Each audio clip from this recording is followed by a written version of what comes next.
when we hear the word Bofors, it's likely that we associate it with the gun that won India the Kargil War.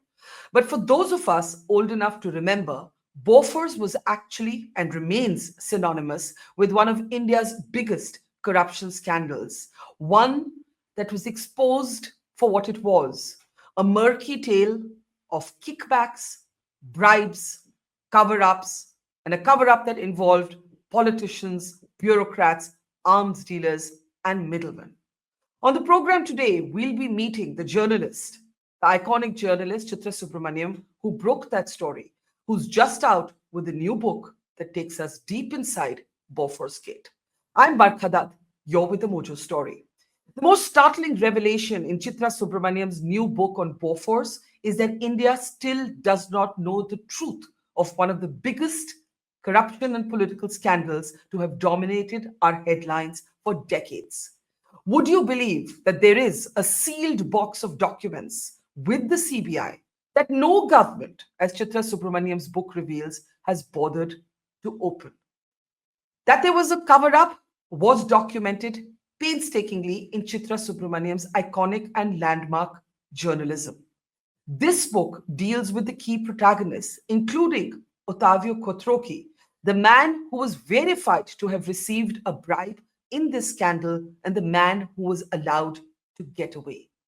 Kotroki is no longer alive, but the ghosts of Bofors still haunt India. Some of us may remember them only as names: Martin Ardbo, Win Chadda, Ottavio Kotroki, and then also all the politicians that got pulled into this quagmire: Rajiv Gandhi, Arun Singh, VP Singh, Arun Nehru. So many names. Even the Bachchans. At one point, Amitabh Bachchan found himself pulled into the swamp that had become Bofors. Chitra Subramaniam's hell of a book, Bofors Gate, takes you deep inside this story. Who was responsible for the cover up? Do we know the truth? Will we ever know the truth? And if we do not know the truth, why do we not know the truth? These are the questions that all good journalists must ask, and Chitra Subramaniam continues to ask those questions in her book, part memoir, part expose, Bofors Gate. I want to introduce now our newsmaker to the program. Chitra Subramaniam is with us. For so many of us in our generation, we grew up admiring Chitra's work, her landmark journalism, and it is very special for me to be able to interview you today, Chitra, on your book. And it brought back so many memories. You know, much of the story unfolded when I was not yet a journalist, but this is an issue that has actually lived through decades of politics. And I think before I get into your very, very human account of what it meant to be a journalist pursuing the story, the most startling thing is what your book opens with and closes with: that India still does not know the truth, that there is a document or a box of secret documents, all the Bofors papers, as it were. They are with the CBI. We no longer have a government that was directly linked to Bofors. This is not the Congress government. This is the BJP government, and it's its third consecutive term. And what we do not know yet why nobody has bothered to open this box. I mean, that is just shocking. And I have to confess that I had forgotten that there's still a box of these documents. Are you saying effectively that we do not yet know the full truth of Bofors? Thank you, Barkha. That's very kind of you and a very generous introduction. And it's an honor to be speaking to you. Yes, I mean, this was like 10 years of my life. As a journalist, you follow a story, 1986 to 19.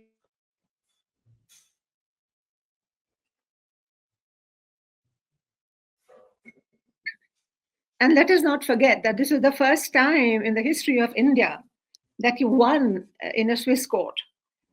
Swiss laws were redone. Can you imagine? I mean, there was a change in Swiss law because of Bofors, and it was very historic what happened.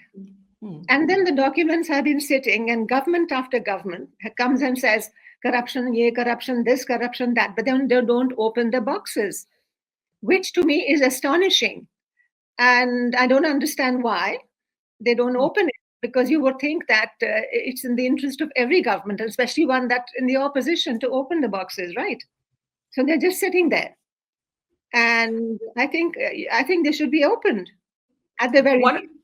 One of the questions that your book raises is whether these documents might have been destroyed by previous governments, the Congress-led governments, and you conclude that you do not believe that to be true because you believe the BJP would have raised hell. Now, the BJP, when it was in opposition, consistently attacked the Congress for linkages to Bofors.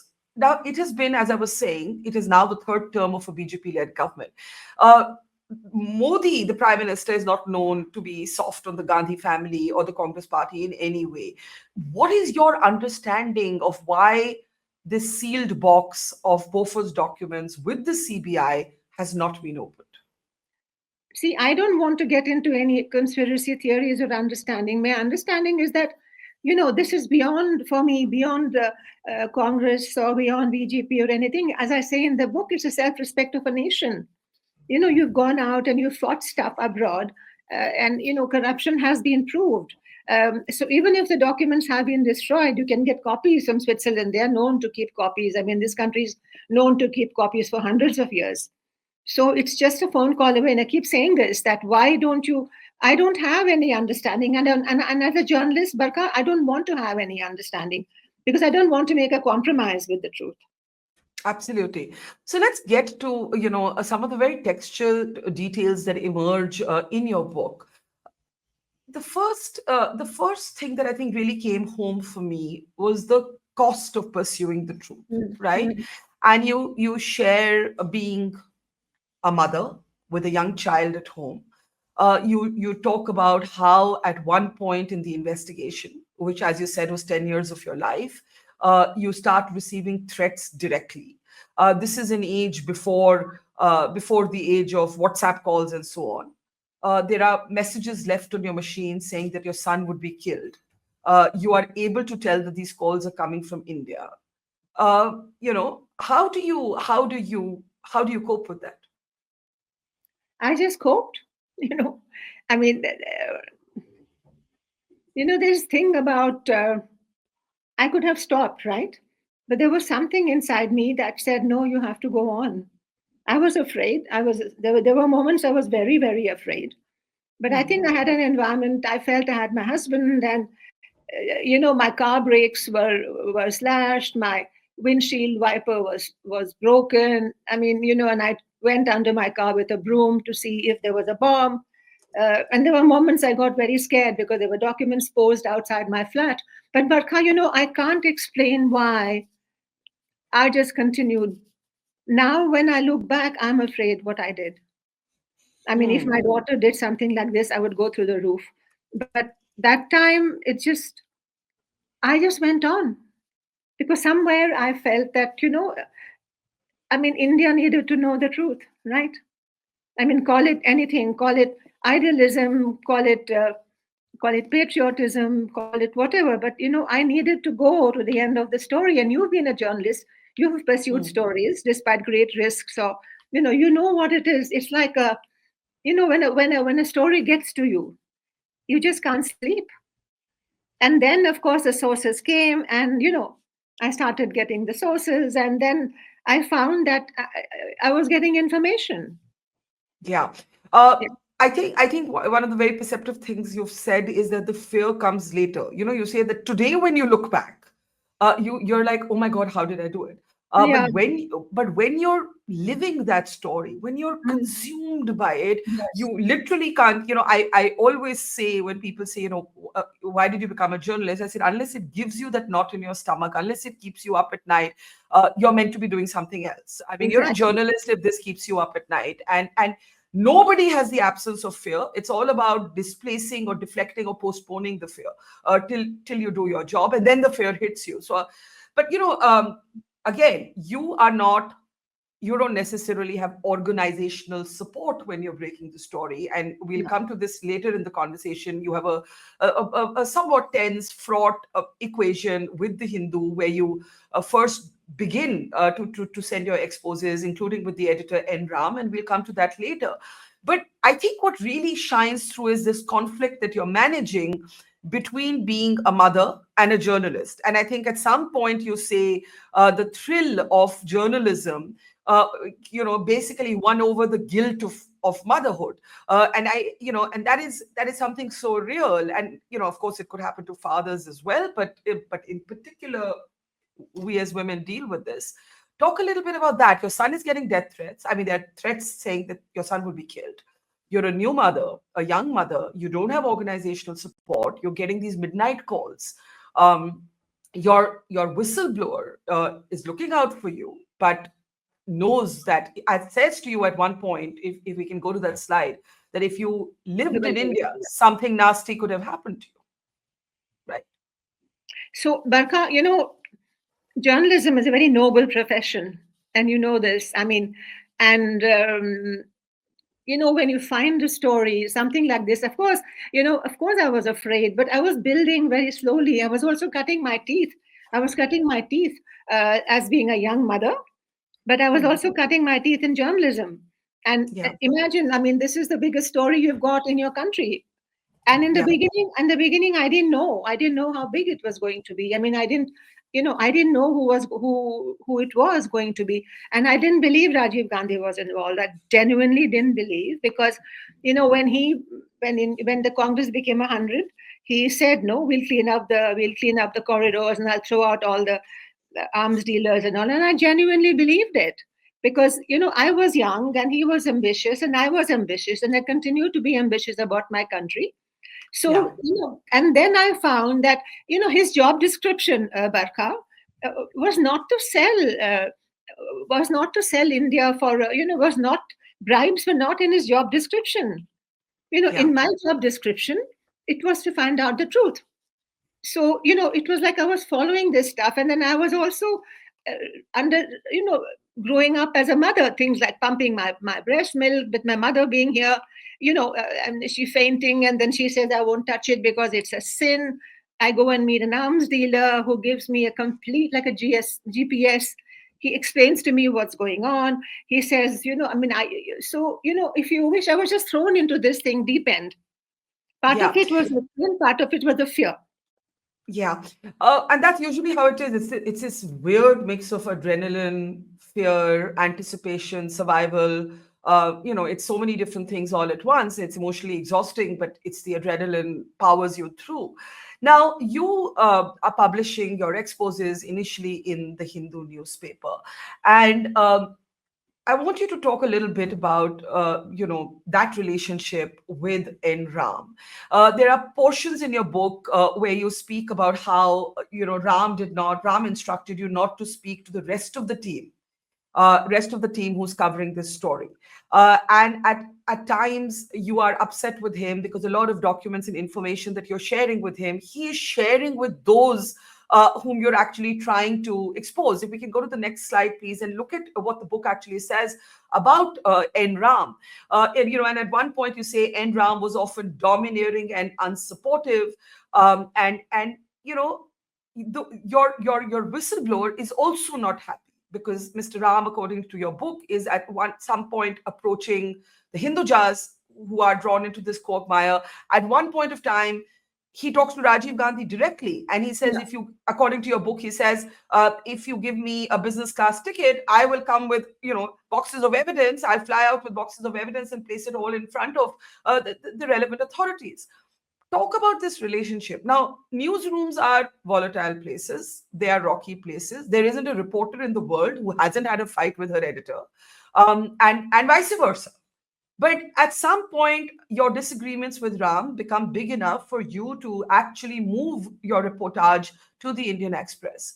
You say that Ram, you think it's not that you're accusing him of any other conflict of interest, but you say that he was domineering. He felt he knew better. I'm just quoting from the book. You felt that he knew things better than anybody else, then he was directly sharing information with those you were reporting on, and that made you extremely uncomfortable. Talk a little bit about that relationship.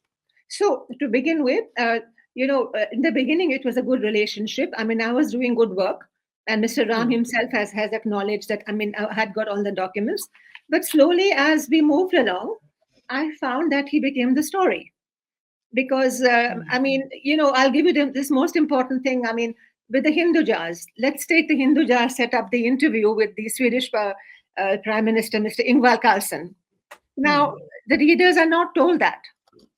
The readers are not told that the people who are prime accused have set up the interview. Let them make their own conclusions, no? The Hindu Jar set up that interview. And as a journalist, I feel that should have been told to the reader, because then Hmm. they can draw their conclusions to the extent of which the involvement of the Hindu Jars. Then this Hmm. whole thing about AE services, it was the most critical piece of evidence I had. AE services linked to the Gandhi family. So now Yeah. Mr. Ram tells the prime minister that if he threatens the prime minister and says, if Hmm. I know who AE services is, and if you want, yeah, and then he says in an interview to the Week magazine that the prime minister's hands shook like a stenographer. Now, I mean, that's not a nice thing to say. But he says that if you pay me a business class ticket, I'll go and get more documents. So you've not published the AE services. You should publish the documents you have, right? Before Hmm. threatening anybody. It's not for you to say that. Like and then also I felt that protecting Arun Nehru. And why are you protecting Arun Nehru?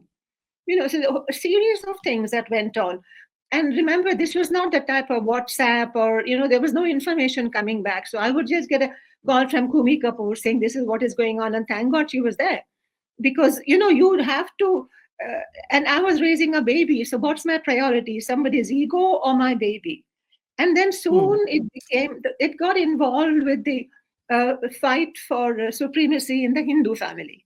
They had an internal Hmm. fight, and then this sort of became part of that. So to the extent that and the attitude towards Mr. Sten Lindström was, wouldn't listen to him. We had given him some guarantees, after all, as a whistleblower, that we wouldn't publish, that he would know. So all those guarantees, none of them were respected. You don't Yeah. respect, what is the supreme, what is yeah, so when you don't respect your whistleblower, so which I think that is unacceptable for a journalist. And how did you deal with it at the time? And just to be clear, what comes out in the book is that, as you said, that he approached Rajiv Gandhi. He said, if you give me a business class ticket, I'll place more evidence. He took some material to the Hindu Jars. But you do say that Ram eventually publishes the story on the Hindu Jars. So I just want to be clear Yes. that it's not that the story is withheld. No, he published the story. Of course, he published the story, but with them as well, he was playing a game, right? Of course, he published the story, and at one point, they wanted to interfere with they wanted to edit the interview and all. And he said, no, this was in the early days, very early Hmm. days when the thing. But subsequently, he moved away from what I would consider top class journalism, which is why So I that went is to the. Yeah, sorry. which is in fact what you write in your book. You say he was, as I said, domineering and unsupportive, and you say that you do not know what was happening, but you would not call it journalism. Yeah, You do not accuse him of any sort of financial no. irregularity, but you say that what was happening was not journalism. So what would you call it if it was not journalism? What was it? Influence peddling. Hmm. You're trying to show that you have more, that you're a very influential person, Hmm. and you have more influence than uh, you can influence the prime minister, so that he gets scared and he starts shaking like a. I mean, he said his hands were trembling like a stenographer, which I think is mean to whoever takes that profession. But sort of, there is a name in Hindi which I don't want to get into, but it was showing how influential you are, or how powerful you are.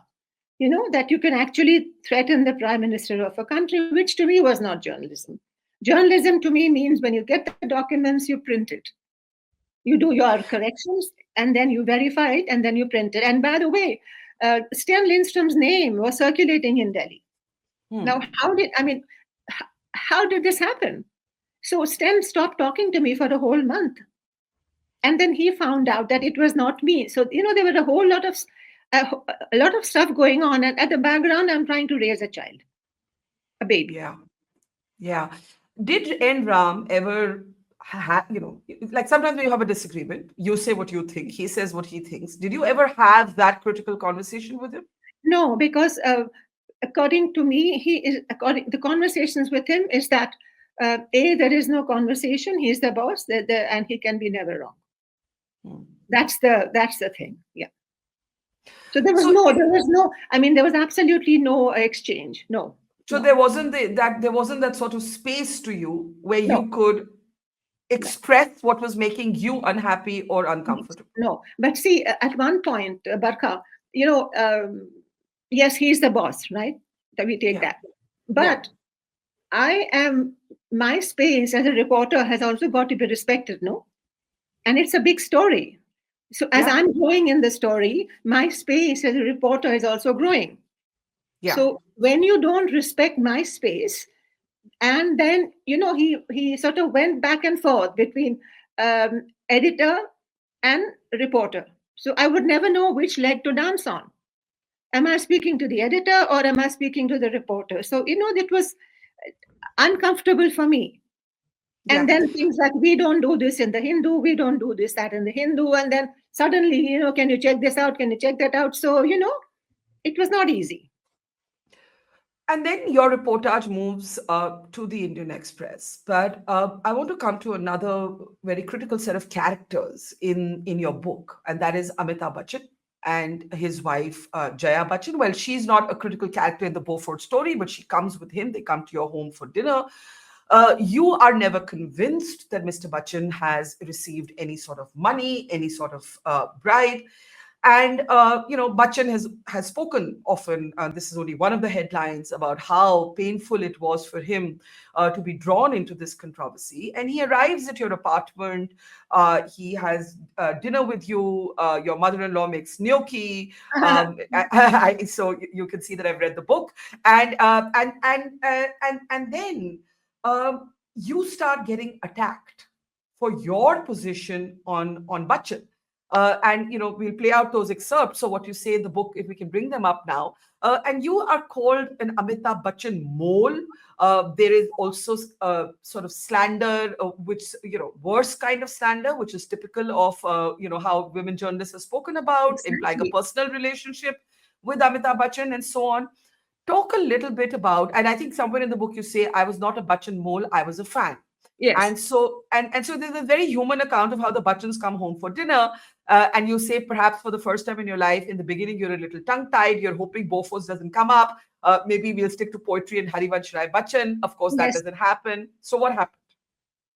What happened was that they I talk about it when first call comes and Giancarlo is trying to write the name down, and I'm feeling Nikhil, and then someone on the other side says CH. So Giancarlo notes CH. Then he comes back with another CH, and then Giancarlo yells and then says CH, CH. Yes, I know. Then I say, my God, who is calling? So this goes on, and then they come home, and my God, they're so elegant. Mr. Bachchan is like tall and elegant and so very well dressed. And then he Hmm. tells Giancarlo, you're taller than me. So I'm completely tongue-tied. You have no idea. Yeah. I didn't wish to speak about Bofors. It was so petty. But Hmm. I don't have the evidence. And imagine telling somebody as grand as him, sir, I don't know. I mean, who am I to blame you? And there is no evidence. And the way the whole thing was done was absolutely vulgar. It was so Yeah. vulgar. You won't believe how vulgar it was. And, there is something called the sanctity of an investigation. And you know this. When you're investigating and, you're going slowly, slowly, slowly building up one account, every bit of information is precious. You don't Yeah. want to get lost. And Yeah. then, boom, this sixth account. Where on earth, does it come from? Sixth account Hmm. mil gaya, ek aur account mil gaya, and I'm not able to confirm this. I'm not able to confirm this with my sources in Sweden or Switzerland. Yeah. So, Mr. But Bachchan, yeah, go ahead.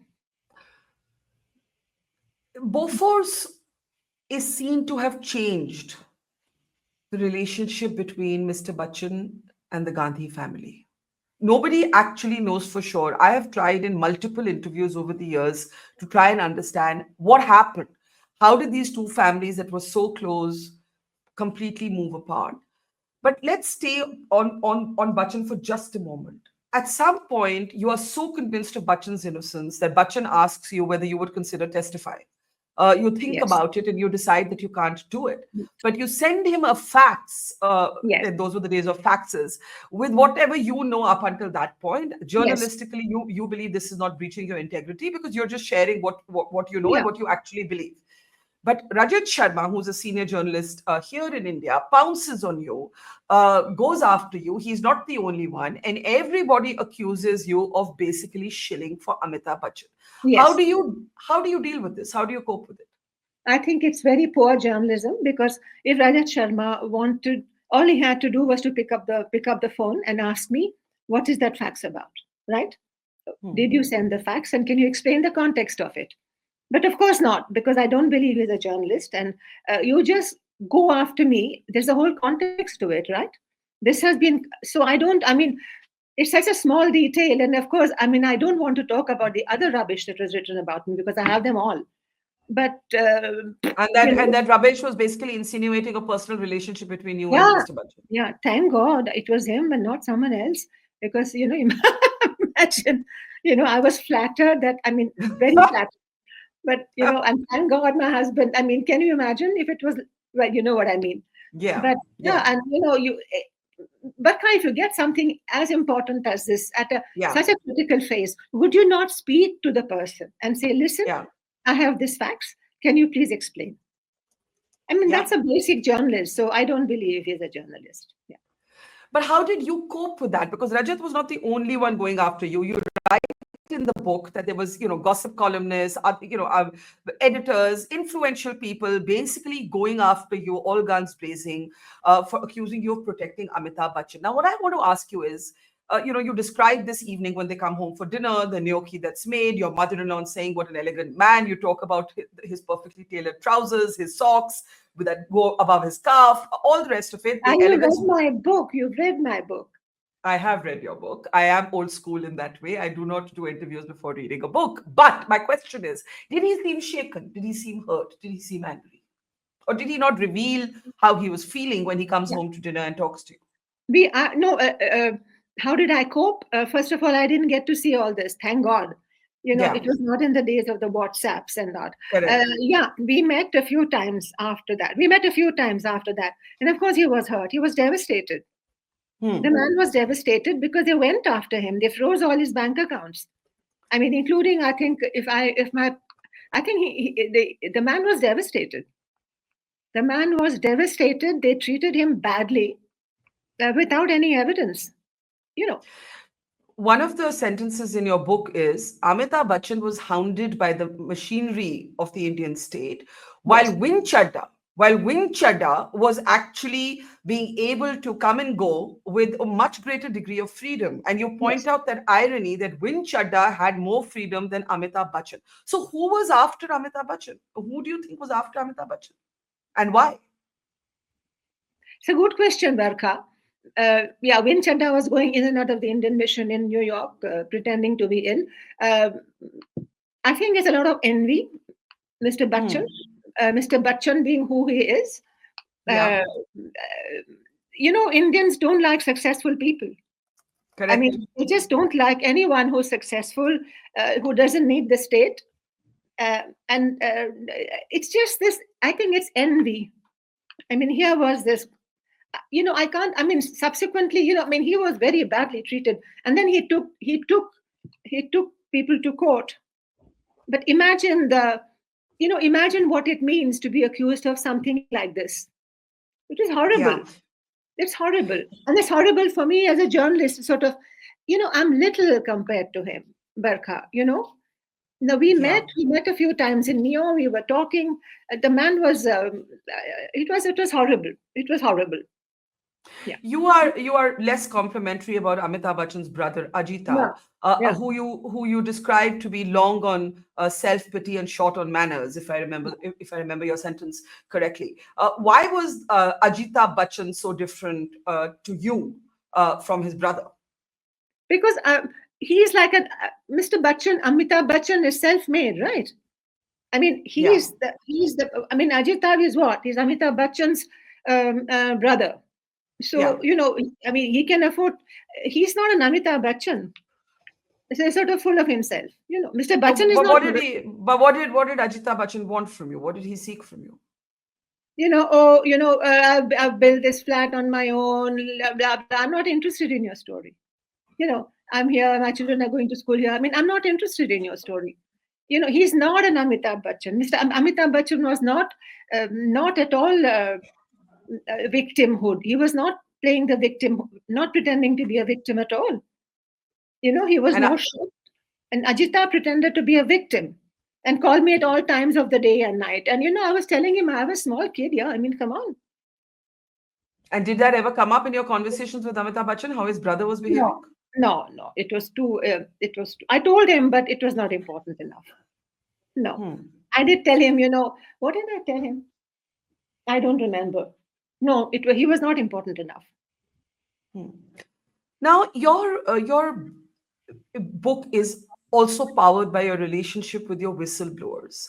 And in Mm. 2012, the whistleblower who goes by the name of Sting reveals himself to be Sten Lindström, who's a former police officer, and there's an interview published with him towards the end of the book, where there are some very important conclusions that I think are worth sharing.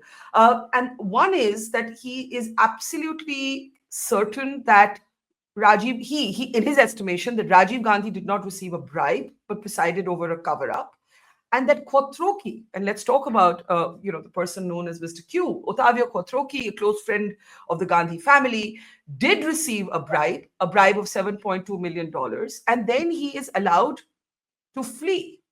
Now, I want to first talk about Kotroki, and then we'll come to Mr. Lindstrom. Why do you think Kotroki was allowed to go? And why do you think the Vajpayee government never brought him to justice when they could have?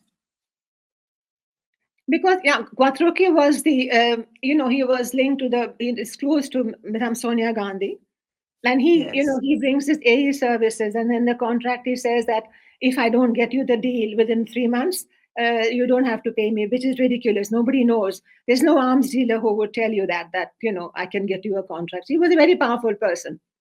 Hmm. Why did Mr. Bajpai? I didn't know this, but there was this Mr. Mishra, no, Mr. R.K. Mishra. I mentioned it in. I mean, he said that. No, there was Brajesh Mishra, who was the Brijesh, national. I get Yes, all yeah, confused. yeah. Brijesh Mishra I mean, there was told. also an R.K. Mishra, who's a No, different no, no, no. character. This was Mr. Brijesh Hmm. Mishra, because when Mr. Bajpai came to Geneva for a human rights meeting, we had a long conversation, Yeah. and sitting next to him was Mr. Brijesh Mishra. So I was explaining everything to him, what happened and Hmm. all that. And then, You explained this to Brajesh Mishra. You no, no, yourself. no, to to the Prime Minister. He No, had come for a you. human rights meeting. He had come as Foreign Minister. I see. I know. I want to get this right. You, Yeah. Chitra Subramaniam, are having this conversation with Atal Bihari Vajpayee. Is that Yes. what you're saying? All right. Yes. Go on. Go Yes. on. Then. In Geneva, when he had come for a Human Rights Commission meeting. Hmm. Sitting with him was Mr. Brijesh Mishra.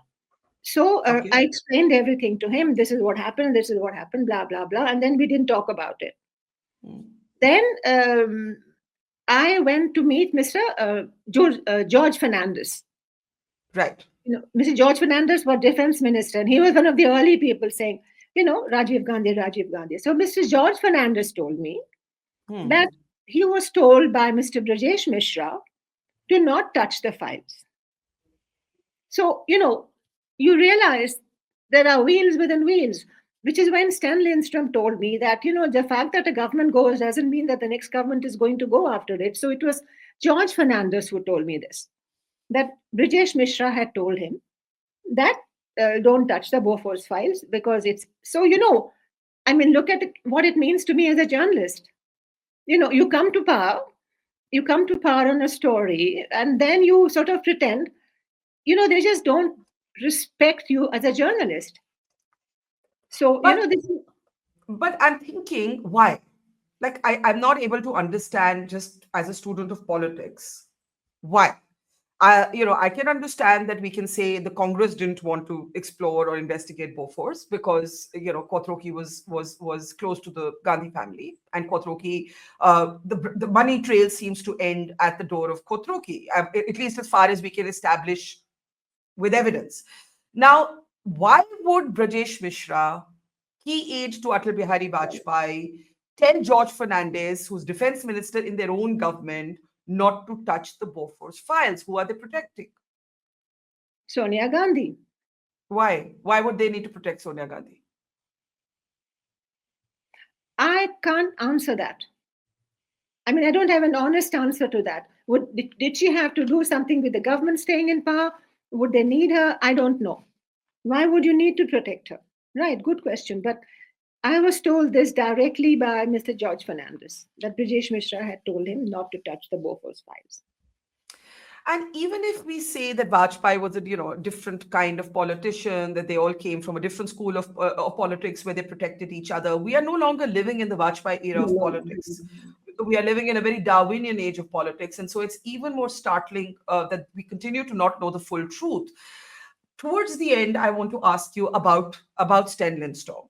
The interview that you published with him in the book, and you also talk about how nobody from India's officialdom has actually met with this whistleblower who powered so much of your reportage, but also kept a protective eye over you.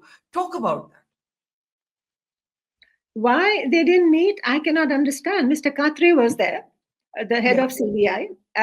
The document, they somehow didn't want to meet him. And I think they're afraid.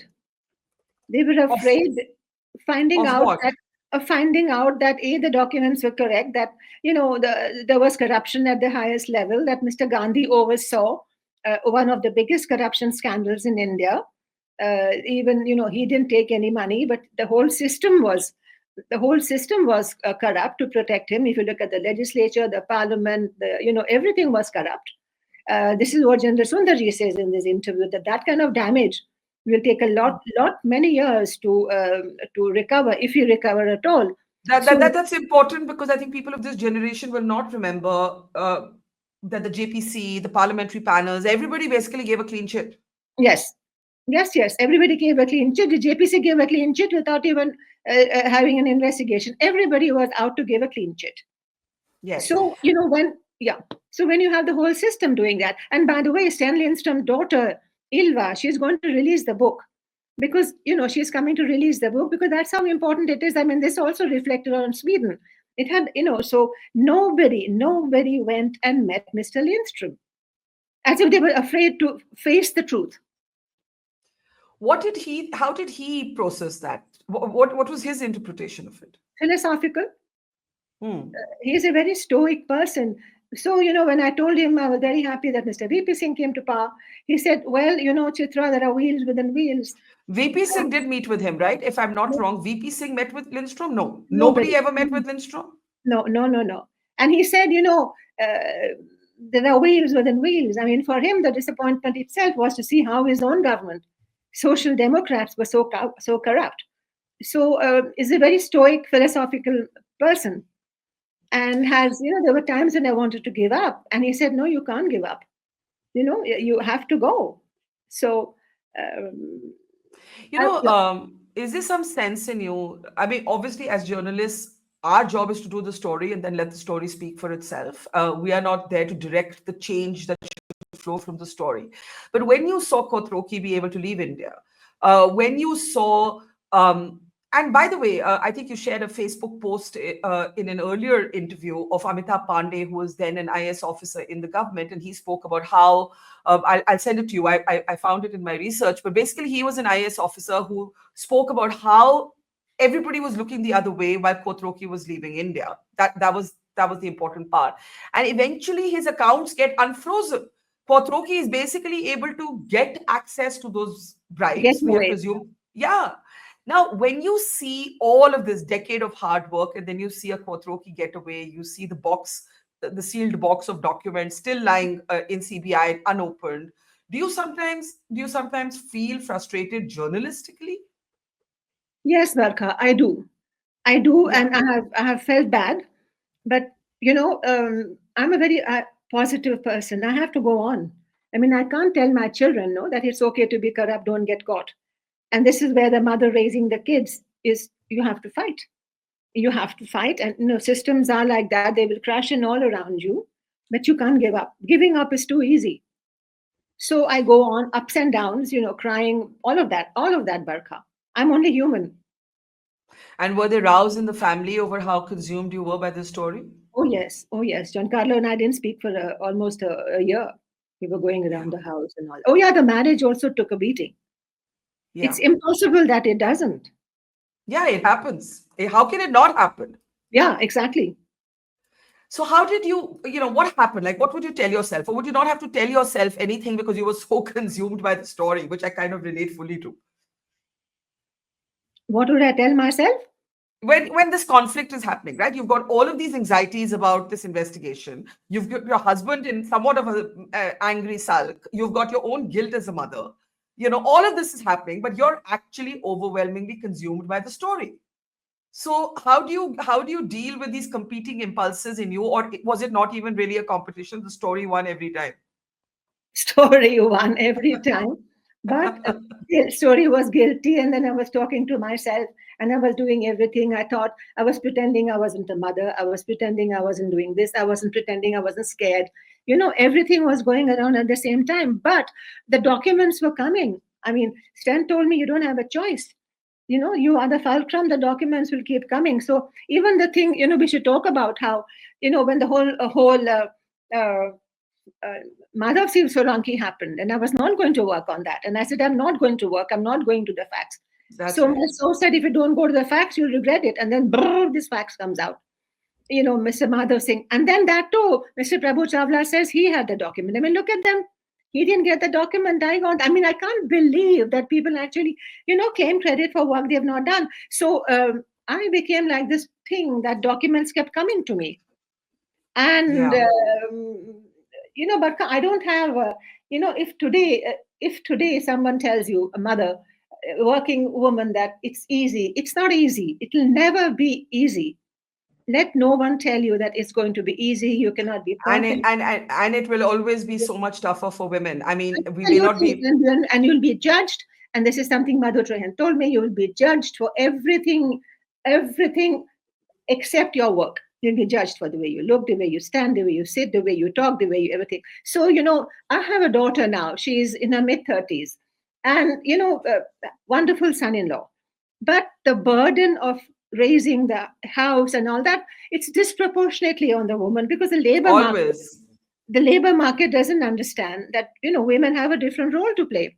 So let no one let no one tell you that, oh, it's going to be perfect, because there's no perfect. There's Yeah. nothing perfect. Not just as they're no perfect, a woman will be judged, as you said, for everything but her work. Mhm. And if she succeeds despite that, she'll be despised at Oh yeah, times. absolutely. She will be despised, and all kinds of things will be said. Which is why I now think we've got to simply go and claim our space, Barkha. We Yeah, have, I mean, I'm absolutely. talking about all these journalists. There's Kumi Kapoor, Madhu Trehan, Tavleen Singh, Yeah. Suchita Dalal, Suhasini Haider, you, Dhanya Rajendran. We've simply got to go and claim our space. And, people who criticize us can go fish. I couldn't agree more. I want to end by asking you, journalism is in somewhat of a crisis the world over. So much has changed. Technology has changed. Politics has changed. We live in a polarized market. Some of us still belong to that generation where we want the facts to speak. We don't have an interest in being the story. Sometimes we may become the story, but it's not out of choice. We want the facts to speak. Today, for those who say journalism is irrelevant, having been the journalist who broke one of the most consequences story of contemporary India, when you are told journalism is becoming redundant, what would you say today to young people, in particular young women? I don't agree. I think that, on the contrary, there's a pushback. There are lots of things happening already in India. When you can see the news minute, there's a news laundry. People are journalism. There's a tide in journalism now, and people are seeing the magic of journalism. Of course, it's not at the level of the corporate. The entire the business model has changed. Yeah. I think the business model must change. Look at your own story. You've built a new ship and you're going ahead with the ship. Yeah. And I think that, I think India is a super place to be a journalist today. Despite all the problems we have, and we just saw what's Yeah. going on in Washington Post, the very fact that we can sit and criticize the prime minister, say all kinds of things about our prime minister, and continue to do so, or, the kind of investigation that's going on, I believe it's a great place to be. And I agree. And I think the only thing that we should remember, and your life bears witness to that, is that in the end, this is a passion profession. It is Yeah. nothing but a passion profession. And if you do not have a stomach ache at night Yeah. thinking about your story, you don't love it. And if you don't love it, Yeah. you're going to hate it. Journalism is one of those things. If you don't love it, you're going to hate it. And while you love it, you may hate it too, but eventually you've got to love it. Chitra Subramaniam, the book is here with me. Bofors Gate, A Journalist's Pursuit of the Truth. It doesn't matter which side of politics you're on. This book is not about party politics. This book Yeah. is about one of the most definitive consequences, moments in India's contemporary politics, media space, national security. It's about so many things. It's about so many characters. Do please read it if you haven't. It is absolutely riveting. Chitra, thank you. It's a pleasure. Thank you so much. Thank you, Barkha. It's great to see you here. Thank you for watching our work. If you haven't subscribed yet, don't forget to click the bell icon and subscribe to Mojo Story and support independent, robust journalism.